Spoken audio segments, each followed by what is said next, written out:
Hello बच्चों, let us read the question first. Question में बोला गया है plasmodesmata are connections between adjacent cells, lignified cemented layers between cells, locomotory structures और membranes connecting the nucleus with plasmalemma. Plasmodesmata क्या होते हैं, इन चार ऑप्शंस में से हमें बताना है। तो यहाँ पे जो की कॉन्सेप्ट की हम स्टडी करेंगे दैट इज प्लाज्मोडेस्माटा।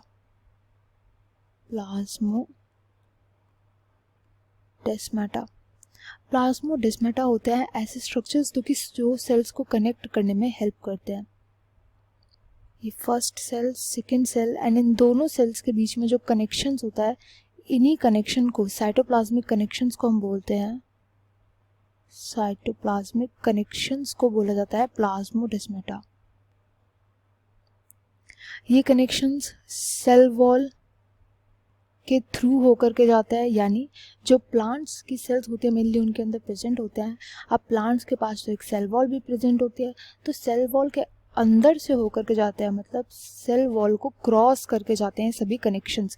तो इनका मेन फंक्शन क्या होता है, जब कनेक्शंस होते हैं, कनेक्शंस का मेन फंक्शन क्या होता है, जैसे गलियां होती है तो उनका मेन फंक्शन क्या होता है, ट्रांसपोर्ट ईजी करना।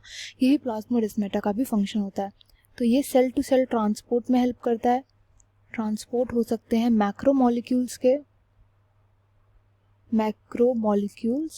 जैसे प्रोटीन के स्ट्रक्चर्स हो गए, एंड माइक्रोमोलिक्यूल्स के भी ट्रांसपोर्ट में हेल्प करता है।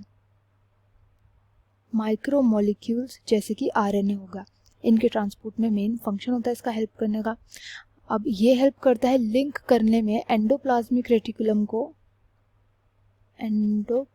रेटिकुलम, जिसको शॉर्ट फॉर्म में ER भी बोला जाता है, जो डिफरेंट सेल के एंडोप्लाज्मिक रेटिकुलम होते हैं, जैसे इस सेल का एंडोप्लाज्मिक रेटिकुलम, दूसरी सेल का एंडोप्लाज्मिक रेटिकुलम, इन दोनों को कनेक्ट करने में भी हेल्प करता है प्लाज्मोडेस्माटा।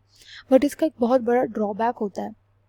वो ड्रॉबैक ये होता है कि कई बारी जब कोई भी सेल वायरस से इन्फेक्टेड हो जाती है तो ये वायरस फैल जाता है with the help of plasmodesmata, तो ये भी ट्रैवल कर जाता है from one cell to another cell. ये इसका मेन ड्रॉबैक होता है। तो इस क्वेश्चन का राइट आंसर हो जाएगा option 1, connections between adjacent cells. Whereas जहाँ पे सेकंड ऑप्शन दिया है that is lignified cemented layers between cells, वो हो जाएगा middle lamella. Third, locomotory structures का मतलब होता है ऐसे स्ट्रक्चर्स जो मूवमेंट में हेल्प करते हैं, एंड ऐसे स्ट्रक्चर्स को या तो हम सिलिया बोलते हैं या फिर फिलामेंट्स या फ्लैजेला भी बोला जा सकता है। एंड लास्ट बोला गया है membranes connecting the nucleus with plasma lemma. तो ऐसी मेम्ब्रेन जो न्यूक्लियस को प्लाज्मा लेमा यानी प्लाज्मा मेम्ब्रेन से कनेक्ट करने में हेल्प करती है, उनको हम बोलते हैं एंडोप्लाज्मिक नेटवर्क।